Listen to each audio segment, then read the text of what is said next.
If you want to understand the first few weeks of the second Trump administration, go back and listen to what Steve Bannon told PBS's Frontline in 2019. The opposition party is the media. And the media can only, because they're dumb and they're lazy, they can only focus on one thing at a time. All we have to do is flood the zone. Every day we hit them with 3 things.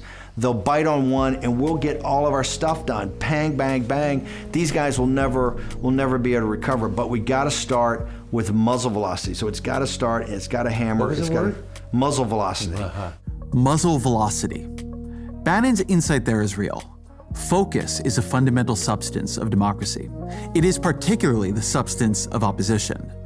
People largely learn of what the government is doing through the media. So if you overwhelm the media, a record-setting number of executive orders. Everybody pardoned. Violence, non-violence. Including assaulting police officers. Birthright citizenship. We live in unprecedented times right now. If you keep it moving from one thing to the next. So far, so good. Is this legal? If you give it too many places it needs to look. You've never been deported before? We got the film. All at once. All federal grants and loans will be halted. Look, there is a purge happening. Frankly, unprecedented in its nature. Guantanamo. DEI. The Gulf of America. No coherent opposition can really emerge. It is hard to even think coherently. Donald Trump's first 2 weeks in the White House have followed Bannon's strategy like a script. The flood is a point. The overwhelm is a point. The message wasn't in any one executive order or announcement. It was in the cumulative effect of all of them. The sense that this is Trump's country now. It is his government now. It follows his will. It does what he wants. That he is limitless. If he says that birthright citizenship is over, then it's over. Or so he wants you to think. In Trump's first term, people said, don't normalize him. In a second, though, the task, I think, is a little bit clearer. Don't believe him. Because Trump knows the power of marketing, the power of belief. If you make people believe something is true, you make it likelier that it becomes true. He clawed his way back to great wealth by playing a fearsome billionaire on TV. He remade himself as a winner after the 2020 election by refusing to admit he had ever lost. The American presidency is a limited office. But Trump has never wanted to be president. What he's always wanted to be is king. And his plan this time is to first play king on TV. If we believe he is already king, if we believe he already has all that power, we will be likelier to let him govern as a king. We will then give him that power. Don't believe him.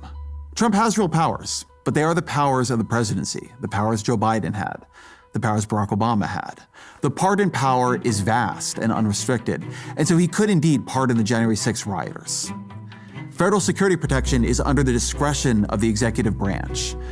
And so yes, Trump could remove protection from Anthony Fauci and Mike Pompeo and John Bolton and Mark Milley, and even Brian Hook, this largely unknown former State Department official who's under threat from Iran, who even donated time to Trump's transition team.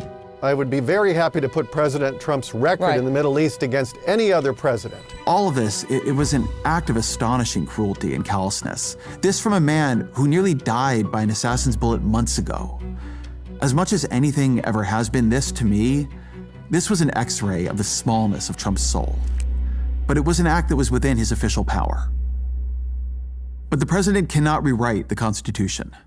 Within days, his birthright citizenship order was frozen by a judge, by a Reagan appointee, who told Trump's lawyers, "I have difficulty understanding how a member of the bar would state unequivocally that this is a constitutional order. It just boggles my mind." Then, a judge froze Trump's spending freeze. He froze it even before it went into full effect. And shortly thereafter, the Trump administration rescinded the entire order, in part to avoid a court case that it seemed pretty clear they would lose. What Bannon wanted, what the Trump administration wants, is to keep everything moving fast. Muzzle velocity. If you're always consumed by the next outrage, you can't look closely at the last one. Then the impression of Trump's power remains, and the fact that he keeps stepping on rakes is missed. The projection of strength obscures the reality of weakness. Don't believe him. You can see this a few ways. Is Trump playing a part? Is he making a bet or is he triggering a crisis? Those, I think, are the options. And I'm not certain that even he knows the answer. Trump has always been an improviser. But if you take it as a bet, a calculation, then here is a bet he's making. Maybe this Supreme Court, stocked with his appointees, gives him powers no peacetime president has ever possessed. Perhaps all this becomes legal now that he has asserted its legality. It's not impossible to imagine that bet paying off for him. So what if the bet fails? What if Trump's arrogations of power are soundly rejected by the courts? Then comes a question of constitutional crisis. Does he just ignore the court's ruling? To do that would be to attempt a kind of coup. I wonder if they have the stomach for that. The withdrawal of the OMB order, to me, suggests they don't, because bravado aside, Trump's political capital is thin. Gallup has Trump's approval rating at 47%. That is about 10 points beneath Joe Biden in January of 2021. Both in his first and his second terms, he entered office with approval ratings below that of any other president in the modern era. And so I thought these defenses of Trump's firings were telling. It is the belief of this White House and the White House counsel's office that the president was within his executive authority to do that. The law says he's supposed to give you 30 days notice. He didn't do that. Do you think he violated the law? Well, technically, yeah. Do you believe that it's legal? By definition, it's his administration. They work for him at the pleasure of the president. And if it's illegal, it should be legal. So then ask yourself, why isn't Trump trying to make it legal? There is a reason Trump is doing all this through executive orders rather than submitting these same directives as legislation to pass through Congress. A more powerful executive could convince Congress to eliminate the spending he opposes, or to reform the civil service to give him the powers of hiring and firing that he seeks. And there's a good reason to do that. To write these changes into legislation would make them both more durable and would allow him to argue their merits in a more strategic way. He would be reforming the entire system. But Republicans at the moment, they have only a 3-seat edge in the House, smallest majority since the Great Depression. They have a 53-seat majority in the Senate. Trump is obviously doing nothing to reach out to Democrats. If Trump tried to pass this agenda as legislation, it would fail. And that would make Trump look weak. And Trump doesn't want to look weak. He remembers John McCain humiliating him in his first term by casting the deciding vote against Obamacare repeal. Congress is a place where you can lose. That is a tension at the heart of Trump's whole strategy. Today, I will sign a series of historic executive orders. Trump is acting like a king because he's too weak to govern like a president. With these actions, we will begin the complete restoration of America and the revolution of common sense. This flurry of activity, it's meant to suggest the existence of a plan. But the closer you look, even at this first 2 weeks, the less true it seems. They are scrambling and flailing already. They are leaking against each other in the press already. We learned that the OMB directive was drafted reportedly without the input or oversight of key Trump officials. It didn't go through the proper approval process, an administration official told the Washington Post. For that to be the process and product of such a sweeping signature initiative in the second week of a president's second term, it's embarrassing. But it's not just a spending freeze. The Trump administration is waging an immediate war on the bureaucracy, trying to replace the deep state they believe hampered them in the first term. And a big part of this project seems to have been outsourced to Elon Musk, who's bringing the tactics he used at Twitter to the federal government. We're about 20% of the original size. So 80% left? Yes. He has longtime aides now at the Office of Personnel Management, and the email that got sent out to nearly all federal employees even reused the subject line of the email he sent out to Twitter employees after the acquisition. A fork in the road. It's a kind of bragging. Elon wants he wants everybody to know it was him. The email offered millions of civil servants a backdoor buyout. Agree to resign, and in theory, at least, you can collect your paycheck and benefits until the end of September without doing any work. The Washington Post reported that the email blindsided many in the Trump administration who would normally have consulted on a notice like that. It blindsided many of the people who are going to have to run these agencies that are now going to be dotted by resignations. I suspect Musk thinks of the federal workforce as this huge mass of woke and largely useless ideologues. For most federal workers, they have very little to do with politics.